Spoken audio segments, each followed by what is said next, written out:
it is. So it is.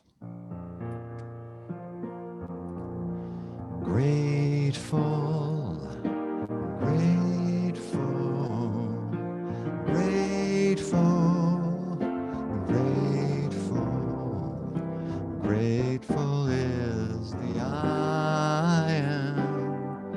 Grateful, yes, I am. Loving, loving, loving, loving, loving, loving is the I am. Loving, yes, I am. Precious, precious, precious, precious, precious, precious is the I am. Precious, yes, I am. Holy is the I am. Holy, holy, holy, holy. Holy is the I am. Holy, yes, I am.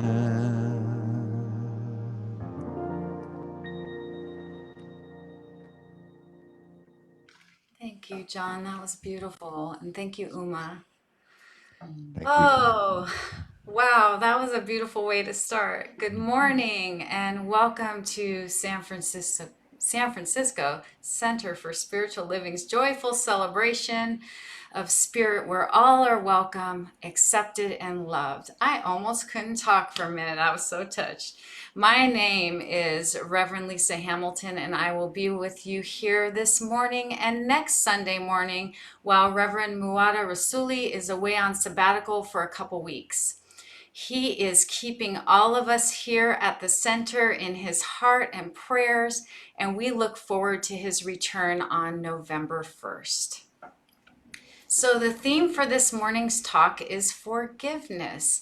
And first of all, I want you to just pat yourself on the back or give yourself a big hug right now, because just for showing up this morning with a topic like forgiveness, because I don't know about you, but there was a time when this was the last topic I wanted to hear about. I mean, give me love or give me joy or peace or power. Now, those are some inspiring topics, but forgiveness, I don't know. I didn't want to do all this work on something because somebody else decided to be mean or do hurtful things to me. Forgiveness work felt as if I was doing a favor for, for someone who I experienced as abusive. Why would I do that? So let's figure this out. Let me start by introducing you to the opposites of forgiveness: blame and its evil partner, resentment. I blame other people for my experience not going according to my plan. My unanswered opportunities to be accepting, present, and open to whatever shows up. My unwillingness to forgive in the present moment results in resentment. I blame you for making me feel this way. I resent you for doing it in the first place and for not apologizing for it. So this all has got to be one of the most unempowered statements ever. But so many of us make this statement all the time. I blame you and I resent you for X, Y, and Z. Maybe not in these words, but in our thoughts in some form or another. And certainly in the vibration that goes before us. Our lack of forgiveness Our blaming, our resentful vibration goes before us, leaving a nasty scent, image, and feeling of negativity that no kind of Febreze or essential oil spray is going to get rid of. You know those people who walk around with a dark cloud over their heads? I have been one of those people. It can't really be hidden. You can't hide the dark cloud. It seeps out and slimes people all around you when you're in that state. When I'm in that state, it seeps out and people feel it. They feel it. They notice it. Nobody outside of my self has control over my feelings. I blame you for making me feel this way. No, nobody has control outside of me. My feelings are just that, they're mine. And I have the power of perception, how I perceive a thing, and the power of realigning myself with the truth, thus changing the future associated feelings with certain events and interactions. It's called healing. It's the spiritual work we came here to do. When we do our work today, we show up in more grace and more power tomorrow. I also control my own expectations. Other people are just that, other. We may all be one in spirit together here, but we are also unique emanations of that one spirit. Some of us may have shared values.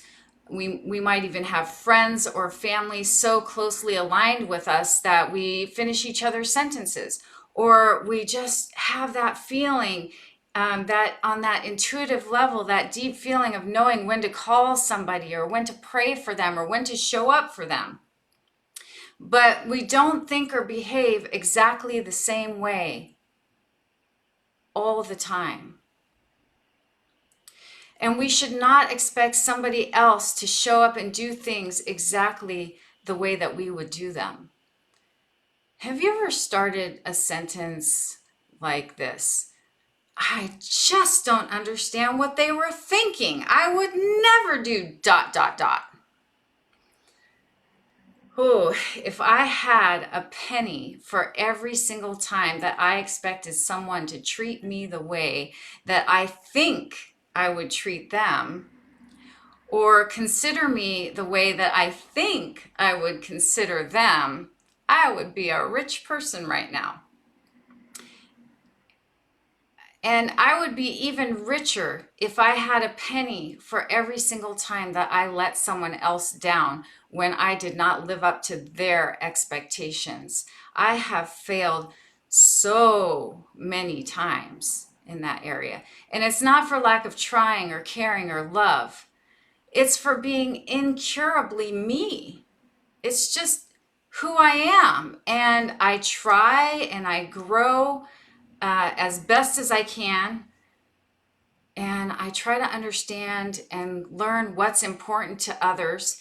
And if it aligns with what I can do, I try to honor them in a way that feels honoring to them, but not in a people-pleasing, codependent way, in a considerate, loving way. Forgiveness doesn't mean that you don't have boundaries. My daughter would say, she would say this to my mom, but she would also say this to me. She would say, Mom, don't be a doormat. And that's a really good lesson. So I'm not going to tolerate people wiping their feet on me or stepping all over me. And I'm going to, endeavor to not take it personally when they try. But what I will do is set a big fat boundary and be very clear that their issues are their issues and they're not my issues to deal with. And it's not personal. It's not personal. People show up in all different kinds of ways for all different kinds of reasons because they're going through all kinds of different stuff. So I don't need to waste another minute of my time on it getting all grudgy with it. So I've learned the hard way, and I'm still working on it too. Are you still working on it? Tell us in the comments what you're working on or what you've learned about forgiveness. I'd love to read those later. Finally, at more than half a century old, I have learned to maintain and attract adult relationships. And what I mean by adult relationships, in the past, when somebody did something that I thought was mean or hurt my feelings, or I felt betrayed by them, I would just cut them off. I just cut them off completely and just hate on them. I would be so resentful. I wouldn't even speak to them or give them the time of day. And if I had to deal with them, I'd deal with them quickly, get it over with, get it out of the way, and move on.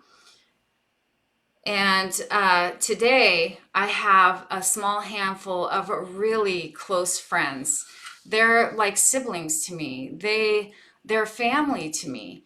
And we all go through our stuff. Sometimes I'm offended, I get bent out of shape, and my expectations aren't met. Sometimes I get mad at them for stuff. And the opposite happens. I'm pretty sure I have offended them, said stupid, hurtful, ignorant stuff to them. I have failed to show up in ways that are honoring to them. And to put it plainly, we have conflict sometimes. And I am learning that this is a good thing. Now, these relationships, if they were dysfunctional, my original plan to cut them off and get the heck out of Dodge, just try to avoid them at all costs, is probably a good plan.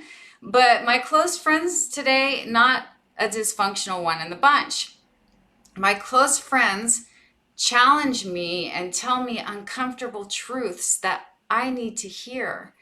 They tell me when I have spinach in my teeth, or when I'm giving my power away, or when I'm being completely unreasonable. They also make sure that I see my strengths and how much I have grown, and the uniquely amazing qualities that they admire in me. So we do this for each other. These are my ride or die people. These are, the people that I trust with my life. And, we're all humans and we all make mistakes. And we love each other on such a deep level that we would never do anything intentional to hurt each other.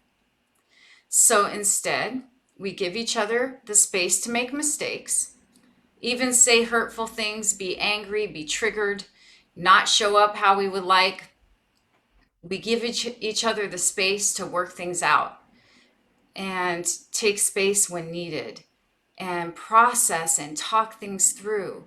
We create a safe environment for this to happen because we're all growing and learning, and we endeavor not to take personally how the other one is showing up in the moment.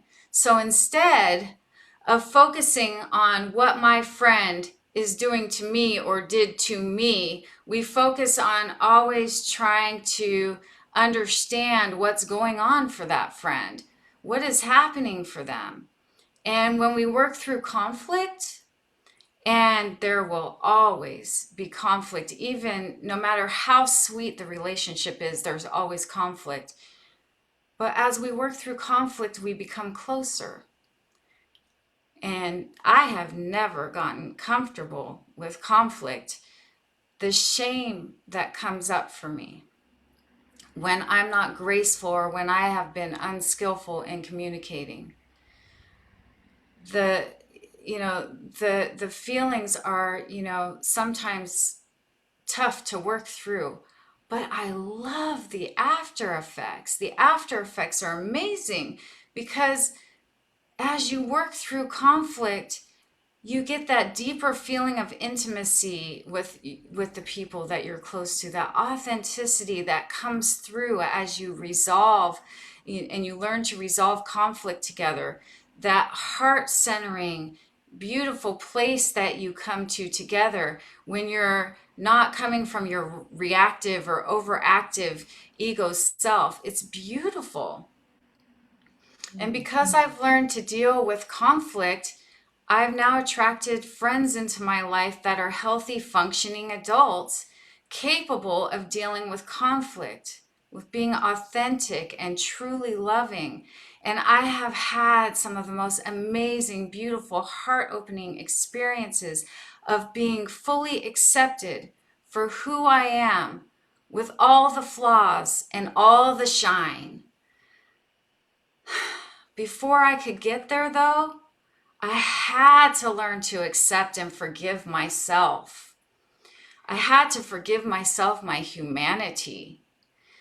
I had to realize that honestly, most of the conflict that happens in my life is probably 99% my fault. Yeah, that's right, because it's all about perception. And each one of us are mostly responsible for the conflict that's happening in our life due to the perception that we're having around what's going on. So, as they say, there's something for everyone here. Conflict usually has lessons for all parties involved. Okay, I've got some tips that will come up through the rest of this talk. And this is tip number one. Own it. Own it. Own that this conflict you are feeling could be on you. And there's probably something for you to look at and be responsible for. There is power in this. This is a powerful place to be in, to really just own it. If I can't allow people to be who they are, especially the ones who love me, if I can't allow them to have their process, their own unique way of showing up without taking that personally, without making assumptions about what I think they meant or some bad intention I think they have, I have a problem. Because honestly, most of the time, there is nothing really to forgive.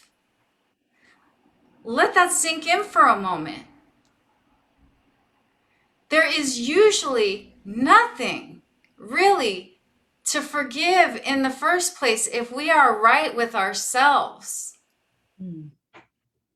So I had to learn to forgive myself for all the ways that I come up short, for all the things that I do and say that are unloving to myself and to others. I had to learn to enjoy this process of forgiveness with myself, which is not something that you do just once and it's over with. You don't just forgive one time and you're done. You can't just like do one big house cleaning and your house never gets dirty again. So, tip number 2, forgive yourself first. This is like put the oxygen mask on first before you try to help somebody else, right? You need to be breathing and have vitality so that you can get up and help the people around you. This is an ongoing, lifelong process. I have had so much shame and unacceptance programmed into me. And at the same time, I have so much hope and appreciation in myself because I know how to celebrate myself as I work through my stuff. I know how to grow a beautiful garden out of the compost that I dig through as a spiritual practice. And let me tell you, I have got mountains of compost in here to work with. So yeah, I resisted at first. I did not want to hear about forgiveness or learn about it at all.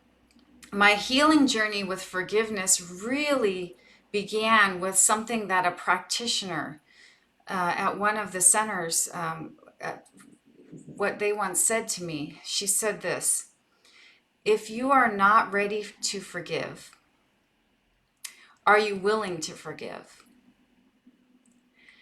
And if you're not yet willing to forgive, are you willing to be willing? This right here, being willing to be willing. I could do that. I could do that. I could get there at least. And my music mama, Linda Webb Kakaba, wrote and used to sing this song. I am willing to be willing to forgive. Slowly, gently, I let go and I forgive.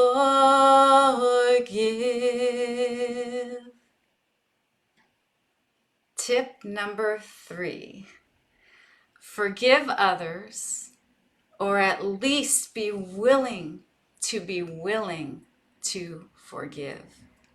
Whenever you feel hurt or resentment about something or someone, ask yourself, am I willing to forgive?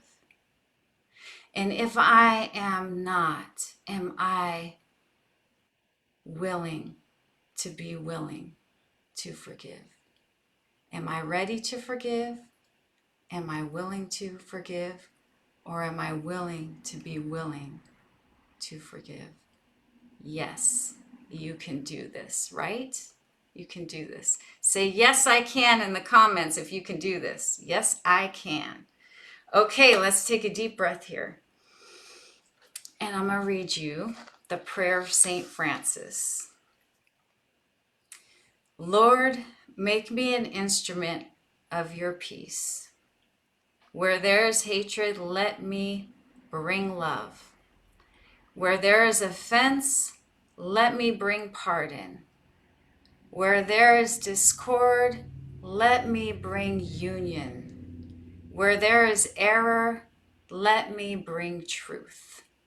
Where there is doubt, let me bring faith. Where there is despair, let me bring hope. Where there is darkness, let me bring your light. Where there is sadness, let me bring joy.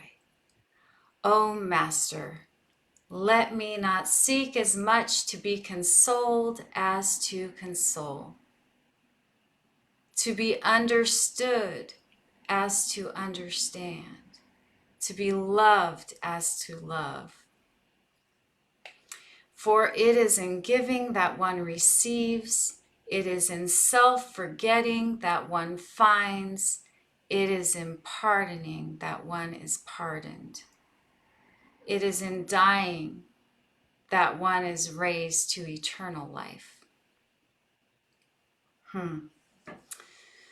So I'd like to shift this talk a little bit about forgiveness outside of the people we know and love, outside of our own inner circle, and talk about what happens with people we don't know so well.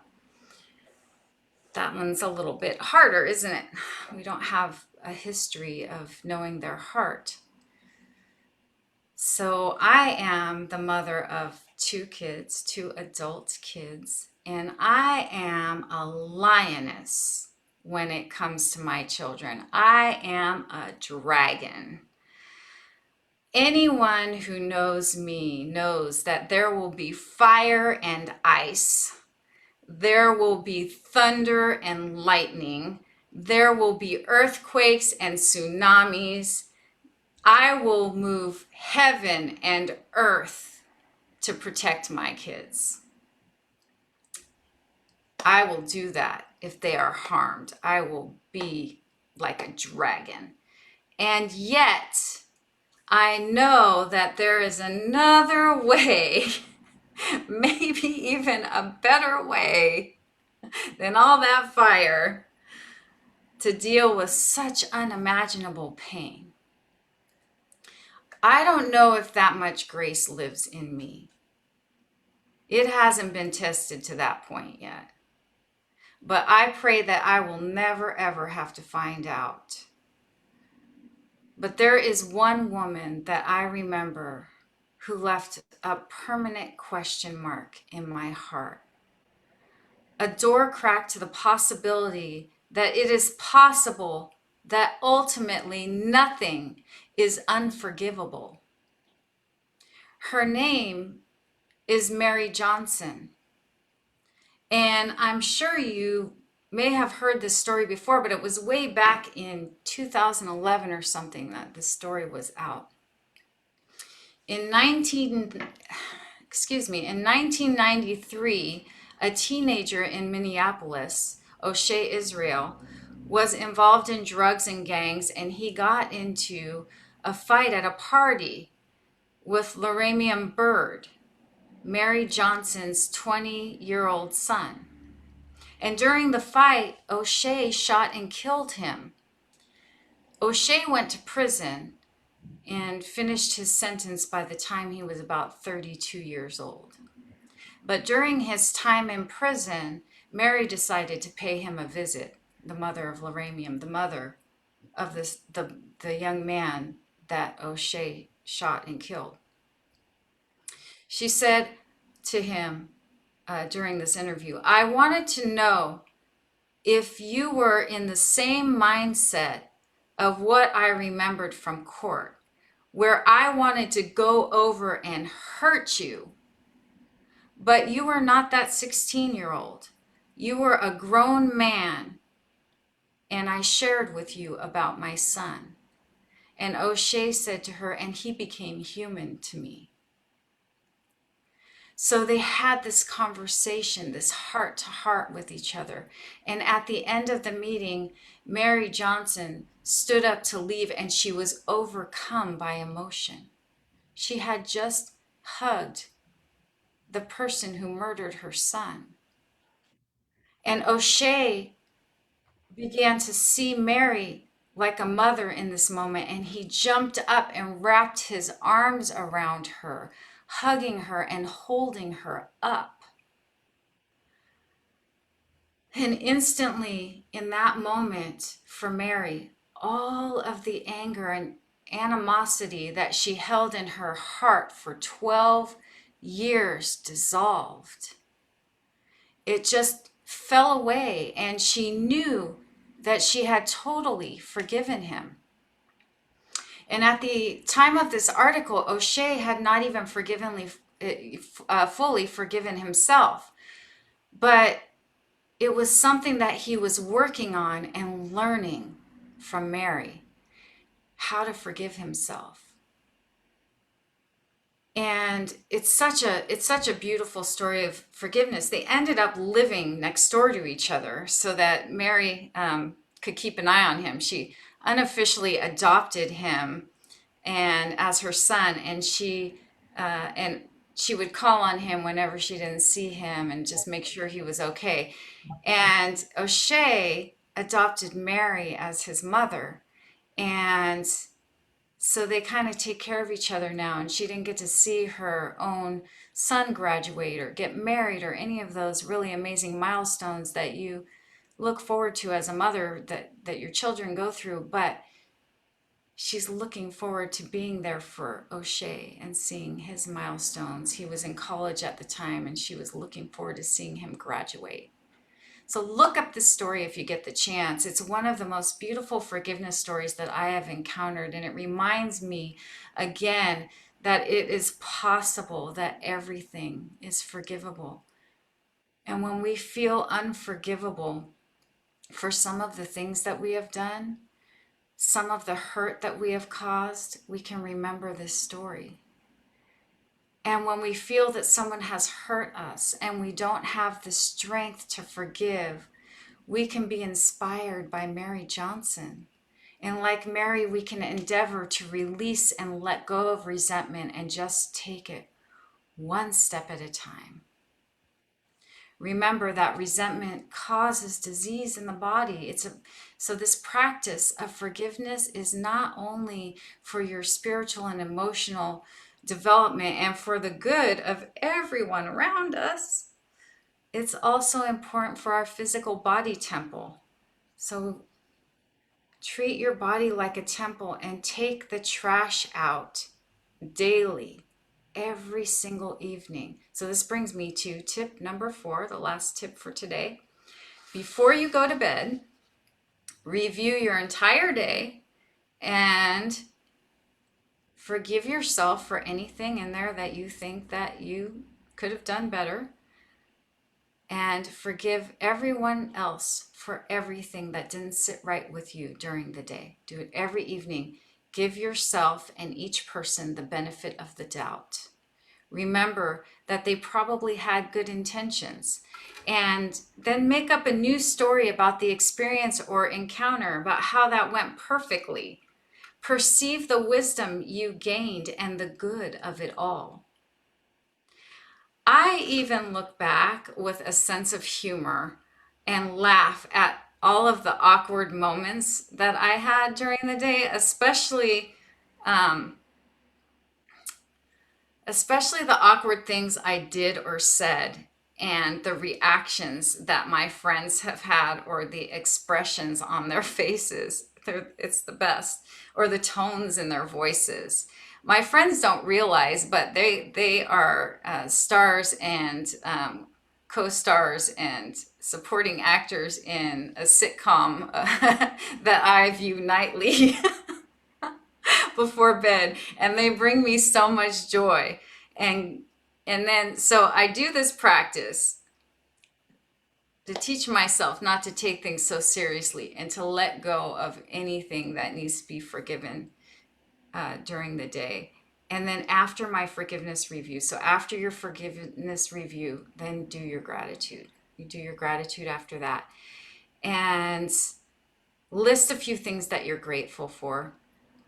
And don't forget the people who teach you forgiveness, all the hard ways and all the easy ways. They are blessing you. They're blessing your life. They're a blessing in your life. I'd like to finish with this reading by Iyanla Vanzant, from One Day My Soul Just Opened Up. It's on page 170. When being hurt and angry and believing you are less than you are does not get you what you want, it is time to forgive. When you cannot move beyond the memories that someone else has done, when you cannot move beyond the memories of what someone else has done to you, and those memories keep you hurt, angry, or in any way limited in life, it is time to forgive. When the only thing you remember about someone is what they did to you and not the fact that they are a human being prone to make mistakes, it is time to forgive. When you believe you know the whole story of why someone did what they did, and believe that if they had done anything else, you would be different, it is time to forgive. If you don't like yourself, it's time to forgive. If there is anyone anywhere on the planet that you can honestly say that you do not love, it is time to forgive. If you are overweight, underweight, out of cash, in a bad relationship, working in an unfulfilling career, have corns on your little toes, have a cold or a toothache, there's somebody, somewhere you need to forgive. Start with yourself. Forgive yourself for believing that anyone who occupies the flesh form as a human being could in any way alter the truth of your being. Once you've done that, it will be easy to forgive anyone for anything, particularly if you are holding them hostage for making human errors.